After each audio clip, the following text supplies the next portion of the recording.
Depois da primeira bota aliada pisar em solo francês, a história da guerra nunca mais foi a mesma.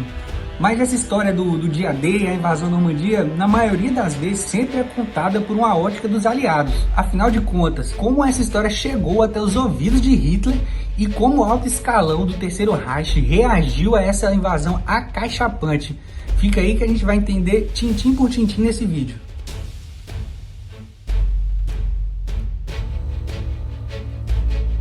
Os desembarques do dia D não pegaram os alemães completamente de surpresa, muito pelo contrário. O mais alto escalão do comando alemão estava bem ciente de que uma invasão era iminente. Hitler estava confiante na chamada Muralha do Atlântico, que se estendia desde a fronteira da Espanha até a Noruega, e que não apenas repeliria qualquer desembarque aliado, mas custaria tantas baixas para os aliados que eles perderiam a capacidade de continuar os seus esforços de guerra. As praias francesas eram extremamente semelhantes às da costa da Itália, onde os aliados já tinham executado um plano de desembarque semelhante e muito bem sucedido, e os aliados queriam de todas as formas maximizar suas chances de sucesso atacando um terreno que fosse familiar. Independentemente de onde os aliados desembarcassem, Rommel, o general marechal alemão conhecido como a Raposa do Deserto, argumentava que a única maneira de derrotá-los era através de uma ação defensiva nas praias, enfrentando os aliados enquanto eles desembarcavam e negando-lhes qualquer oportunidade de tomar uns milímetros sequer de areia.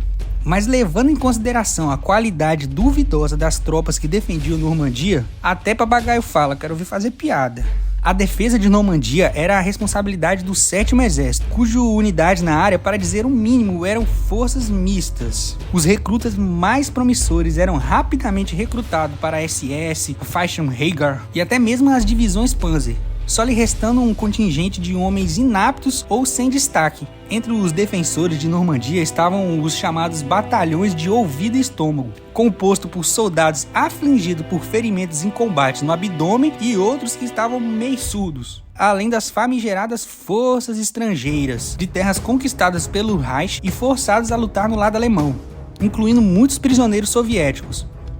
Naturalmente, a maioria se mostrou altamente ineficiente, com muitos desertando para se juntar às resistências francesas ou se rendendo aos aliados na primeira oportunidade. Os poucos militares que eram mais capazes estavam extremamente desmotivados, como o capitão Eberhard Wagner, da 21ª Divisão Panzer. Ele comentou: estávamos bem conscientes de que nem nossos homens e nem nossos tanques eram bons o suficientes. Quando o dia 5 de julho passou para o dia 6 de julho, a Kriegsmarine retirou as patrulhas do Canal da Mancha, pois os meteorologistas alemães declararam que o clima era extremamente inadequado para qualquer invasão até o dia 10 de junho. Cientificamente falando, não havia chance de um desembarque. Rommel, a raposa lá do deserto, usou dessas garantias como uma oportunidade para tirar uma pequena licença, retornar à Alemanha para celebrar o aniversário de sua querida esposa. E nesse meio tempo, ele planejava organizar uma audiência com Hitler para solicitar mais tanques e reforçar a defesa ao longo da muralha. A noite estava se configurando para ser extremamente tranquila, e daí os alemães começaram a se preparar para a rotina do dia seguinte, até que as bombas começaram a cair. Isso não era nada incomum, pois os aliados já lançavam ataques contínuos contra os alemães já há algum tempo. Mas essa incursão, na verdade, era o pontapé inicial da Operação Overlord, também conhecida como Invasão da Normandia. Enquanto os sentinelas lutavam contra o sono, os planadores começaram a fazer aterrissagens silenciosas. Enquanto os oficiais se deitavam, paraquedistas começavam a literalmente chover do céu. Os comandantes alemães perplexos começaram a dar literalmente de cara com os inimigos caindo do céu. Daí eles começaram a ligar desesperadamente para os seus superiores e imediatamente mobilizaram suas tropas para uma resistência totalmente improvisada. Joseph Reichert, comandante da 70ª Divisão de Infantaria, junto dos seus homens, conseguiram repelir o ataque, e o general desesperadamente ligava para os seus superiores para anunciar o início da invasão aliada. Nas zonas de desembarque americanas, o tenente-coronel Wilhelm Falley, comandante da 91ª Divisão de Infantaria, foi emboscado e morto pela 82ª Divisão Aerotransportada nas imediações do seu quartel-general, pertinho de Saint-Maréglisse. Outra parcela da resistência alemã se mostrou muito menos disposta a lutar, com a parcela significativa dos soldados servindo ali perto de Normandia, fugindo para encontrar os seus oficiais nos pontos de comando. Chegando lá, a visão era pior ainda, porque todos eles estavam atônitos. Quando os primeiros raios de sol começaram a iluminar a costa da Normandia, os alemães ficaram chocados ao ver uma armada aliada avançando em sua direção, sem forças navais para desafiá-las, pois as embarcações de desembarque dos aliados e suas escoltas tomaram suas posições de defesa no Canal da Mancha, e foi a partir daí que projéteis começaram a cair do céu numa frequência assustadora. O bombardeiro inicial na praia de Omaha pegou as baterias costeiras alemãs no meio de uma preparação para um exercício de artilharia, transformando o que deveria ser apenas uma manhã de prática em um verdadeiro caos pela sobrevivência. Enfrentando esse bombardeio estava a 7016ª Divisão de Infantaria Estática, uma unidade de qualidade sabidamente baixa, composta por velhos convocados da reservas e soldados muito jovens, e os famigerados auxiliares estrangeiros. A essa divisão foi negado o pedido de artilharia e veículos pesados, que os seus pares nos exércitos desfrutavam abundantemente. O que sobrou para eles foi uma mistura de armamento alemão obsoleto e armas pesadas estrangeiras. Mas a 7016ª não estava sozinha em Omaha, pois outras áreas eram defendidas pela muito mais poderosa 352ª Divisão de Infantaria. Quando a batalha começou de fato na praia e os soldados americanos começaram a buscar abrigo, Heinrich Severloh, da 352ª, podia ver os jatos de água subindo onde seus disparos de metralhadora MG-42 estavam atingindo. Ele diz, abre aspas, "Eu disparei mais contra as muitas formas escuras na água do que qualquer outra coisa. Até mesmo o meu supervisor sentiu pena dos porcos americanos. Em minutos, a água estava vermelha como sangue." Por toda a praia, Severloh podia ver feridos se movendo ao longo da faixa de areia toda ensanguentada, a maioria rastejando, tentando chegar a alguma parte superior e encontrar alguma cobertura. Um a um, eles ocasionalmente corriam agachados. À medida que o dia avançava, homens como Severloh e suas armas pesadas tornariam Omaha o desembarque mais mortal do dia D. Já a situação da 7016ª Divisão da Praia de Schorl era lamentável. Os alemães ali estavam dando o seu máximo e estavam severamente carentes de apoio aéreo ou fortificações completas, e consequentemente eles falharam miseravelmente em se coordenar com a artilharia costeira para defender o seu setor. Nessa frente, as estruturas de defesa alemãs eram precárias e muito pouco adequadas para a finalidade. Os soldados em individual também eram de baixíssima qualidade, com o tenente Karl Aida lamentando a condição dos oficiais de sua divisão. Muitos haviam sido gravemente feridos anteriormente e alguns se tornaram extremamente desagradáveis ou socialmente inaptos devido às suas experiências traumáticas de guerra. Além de muitos relatos que essa divisão em específico tinha um problema crônico com álcool. O tenente Schaff, da 7016ª, observou que os soldados rasos estavam sobrecarregados e desmotivados, muitos extremamente ocupados colocando arames e plantando os espargos de Rúmmel, que eram estruturas que tinham como objetivo impedir o ataque de paraquedistas e planadores.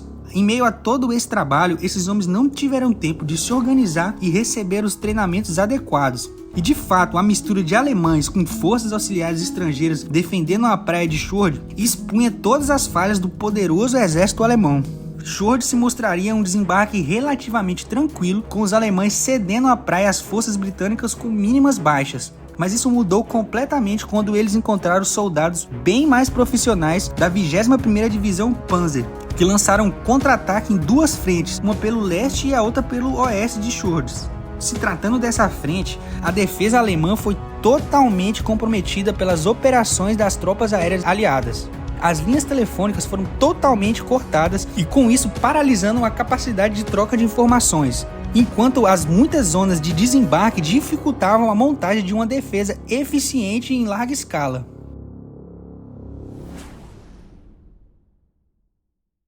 Utah e seus arredores eram defendidos principalmente pela 79ª Divisão de Infantaria, compostas por alemães mais velhos e os mesmos estrangeiros de sempre, armados com uma mistura bizarra de armas francesas, alemães, polonesas e até russas. Mas felizmente para eles, tiveram a sorte de possuir uma liderança extremamente competente, pelo menos. O tenente-coronel Karl Wilhelm, comandante-geral da 79ª, ordenaria um contra-ataque organizado diante o assalto aerotransportado, organizando o 100º Batalhão Panzer para avançar e enfrentar o 82ª Divisão Aerotransportada em Sainte-Marie e na famosa ponte sobre o rio Merderet. O 100º Batalhão, no entanto, seria repelido pela 82ª Divisão de maneira acachapante, enquanto os tanques obsoletos usados pelos alemães foram totalmente aniquilados com bazucas antitanque e granadas Gammon. Mas a 82ª não era a única unidade aerotransportada na área. O 6º Regime de Paraquedista, sob o comando do Major von der Heydte, avançou de Carenten para reforçar os seus colegas em terra. Quando chegaram perto das zonas de desembarque dos americanos, os alemães ficaram estarrecidos com a quantidade de paraquedas deixados para trás. Metros e mais metros de sedas cobriam os campos da França. Então eles continuaram a avançar em direção à comuna de Sainte-Marie, onde o comandante subiu na torre da igreja e viu a força interminável da armada naval aliada no canal. As coisas não estavam muito melhores para os alemães nas praias em si. O tenente Arthur Junk comandava o Forte W5, uma rede de bunkers e abrigos subterrâneos construídos nas dunas sobre as praias, que foi quase que totalmente destruída pelos bombardeios matinais. Junk recorda como os ataques obliteraram por completa sua posição. Avalanches de areia e concreto enterraram seus homens vivos, forçando-os a perder muito tempo desenterrando os companheiros, ao mesmo tempo que os assaltos da praia começavam. A partir do momento que Junk ele conseguiu se organizar e observou a quantidade de embarcações de desembarque americanas, ele imediatamente enviou o mensageiro à bateria de artilharia mais próxima para avisá-los para bombardear imediatamente a praia. Entretanto, o mensageiro de Junk seria interceptado por paraquedistas americanos. Não havia muito que ele e seus homens pudessem fazer, enquanto o desembarque começava de fato, com homens e tanques flutuando e lutando através das ondas e inevitavelmente indo a passos largos em direção às ruínas do complexo W5. Uma inesperada explosão derrubou Junk ao chão, enquanto seus olhos lutavam para focar e o zumbido em seus ouvidos diminuía aos poucos. A última coisa que ele viu foi um soldado americano parado sobre ele. Nas primeiras horas da manhã do dia 6, a 2ª Divisão da SS avistou a frota inimiga atracando em Juno. O tenente Peter Hensman, da 12ª, recorda que foi acordado pelo seu suboficial encarregado, que sacudia em seus ombros e falava: "Hensman, a invasão começou." Então ele correu para um ponto de observação perto da Praia Gold. Olhando pelos seus binóculos, ele reconhecia as silhuetas individuais dos navios e, em intervalos irregulares, flashes de artilharias navais seguiam de vários pontos. Os barcos altos com proas altas cortavam o mar espumante e incessantemente desbarcavam grupos de homens na praia. O tenente naquele momento contou mais de 400 navios no seu canal, apenas no seu posto de observação. E ele disse que naquele momento, abre aspas, "eu queria gritar para todos os generais, até para Adolf Hitler, venham rápido antes que seja tarde demais. Quem ainda pode lutar, venha. As divisões mais rápidas e poderosas, mandem-as todas para cá." E eu me perguntava, aonde está a Luftwaffe? Onde está a Kriegsmarine? Onde estão todos? Todos deveriam estar aqui e agora. Um granadeiro chamado Hans Weiner, que defendia sua posição em Juno, chamada WN-31, lembra-se de assistir os primeiros soldados britânicos pulando no mar. Ele lembra que já estava bastante raso e diz: "As balas os atingiam e aos seus barcos com boa precisão. Eu fiquei um pouco surpreso em vê-los caindo, mas eu não sei porquê." E a posição de Weiner foi eventualmente destruída pelos tanques que desembarcaram com os canadenses, que conseguiram avançar para o interior sobre a mira dos canhões de 88mm prontos para destruí-los enquanto eles emergiam do mar. O artilheiro de 88mm Heinrich Zebel reclamou de não conseguir ver muitos dos tanques devido à fumaça e o caos, embora o seu canhão tenha destruído pelo menos 2 tanques aliados antes de seu bloco fosse completamente esfacelado. Os alemães representaram um obstáculo muito difícil para os seus inimigos em Tailleville, que estava aproximadamente 1,5 km para o interior. Ali era para ser um ponto de partida de uma segunda linha de forças defensivas planejadas por Rommel. Era um ponto bem fortificado e muito bem construído, com um complexo sistema de comunicação e comando, e vários túneis subterrâneos que conectavam todas as torres de metralhadoras. Esses defensores ferozes conseguiram conter os aliados até quase às 18 horas daquele dia, e eles conseguiram enviar uma mensagem final antes de a sua posição ser tomada. Abre aspas. Combate corpo a corpo dentro do posto de comando, encurralado em área confinada, mas ainda resistindo. Heil Hitler! Pouco depois da queda de Thionville, os canadenses começaram a avançar em direção ao campo de aviação da Luftwaffe em Carpiquet, que no final das contas era um de seus principais objetivos.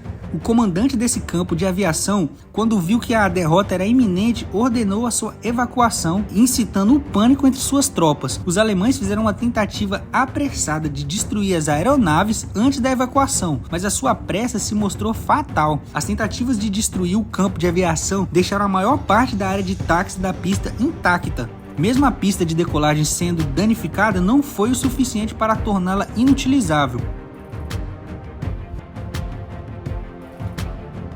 À medida que o combate se intensificava na Normandia e os relatos de paraquedistas em uma frota aliada inundavam o alto comando, o Estado-Maior nesse momento estava incrédulo e caiu em negação. Para eles era tudo um truque, não passava de um elaborado plano para desestabilizá-los. E essa visão foi elaborada enquanto Hitler ainda dormia. E de fato essa história de que Hitler dormia enquanto as forças aliadas invadiam a França tende a ser verdade, pelas várias evidências que a alta cúpula alemã não deu a devida importância de imediato. E ninguém quis acordar o homem.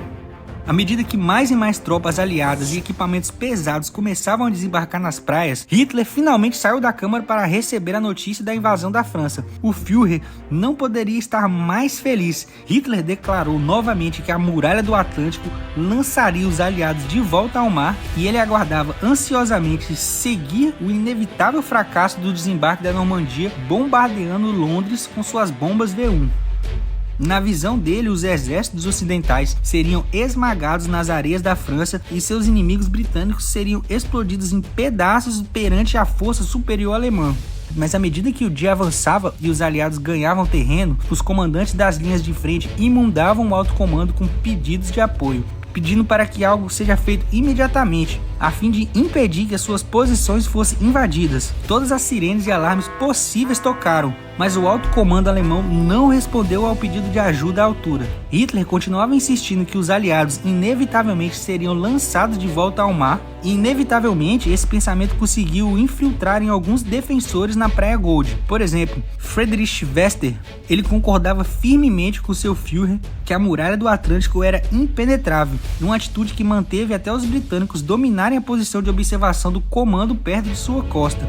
Diante a superioridade aliada, tanto em homens quanto em equipamento, Wester e seus subordinados se renderam silenciosamente. Um pouco mais atrás das linhas de defesa, os alemães estavam trabalhando arduamente para conter a população civil francesa. Carros de propaganda circulavam pela cidade ordenando que a população permanecesse em casa, enquanto as autoridades alemãs começaram a organizar a evacuação de partes chaves da cidade.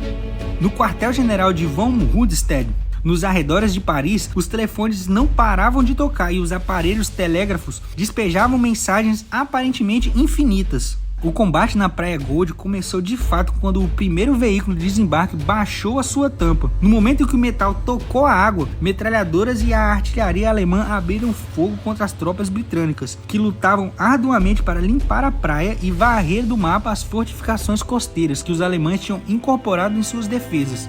Desde a invasão da Polônia até o dia D, a história da Segunda Guerra Mundial era contada sempre pela perspectiva dos emergentes alemães nazistas. A Águia de Bronze conseguiu lançar uma sombra sobre a história do início da guerra, mas a partir do momento em que a primeira bota aliada toca as terras da Normandia, a narrativa muda e o restante da guerra é estudado quase que exclusivamente pela perspectiva dos aliados. Espero que tenham gostado de ouvir essas lembranças da Operação Overlord e espero que vocês concordem também que é muito importante conhecer os dois lados e concordem conosco que é extremamente importante conhecer os pensamentos, mesmo daqueles do lado errado da história. Voltei. Você tá assistindo o vídeo aí, gostou, assistiu tudo, vai sair sem deixar o like, aí você quebra eu, né?